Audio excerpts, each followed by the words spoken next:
trời ơi, khó xử lo nữa. Học kiểu ăn không đập rồi nào.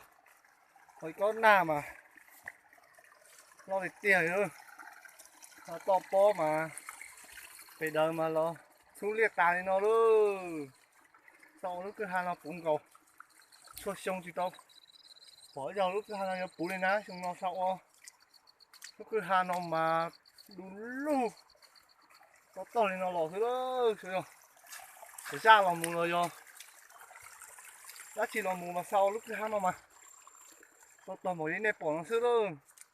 Đúng đúng nó. Sao cháu liên nó mà cứ nhắc xiết là bỏ nó đắt gì mà bây giờ tiên tình cụ sổ cháu liên nó là thứ đơn ôi dù chú liệt trả đi thì bỏ á một đi trả đi rồi chứ này thế nên nó bây giờ cũng có bùi sổ thì nó là một thứ lúc cái hàng là mềm mềm thế này nên xong nó đen luôn nó thế này lần nào chắc thì có nào nó thế thì sau cụ sổ tiên liên nó xúc trả đi nói bây giờ tôi sử sinh ác chi đi rồi thế nên tôi chỉ ra tôi đầu liên nó thứ đơn liên chú tiền tỉnh đi nó thế cho nên giờ này thực sự không chi gì luôn con này nước hỏi xưa nè mẹ thứ sao vậy sao liên tiền tỉnh nó xưa cái tham mê là bỏ nó á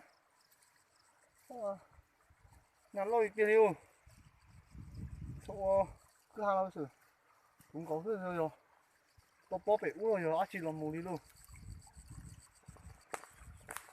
cái lần liên sự tiền tỉnh nó xưa giờ số số rồi tủ đen nó mê mê nữa mình xong nó luôn nó thế nó chỉ là con nào nó sẽ bù sổng nó ô còn thầy tiền luôn một chế nó lên nó chả chế lẩu thế được cái phà luôn lúc xe phà nó to bong được thế cái tỏ tôi đầu tiên là thôi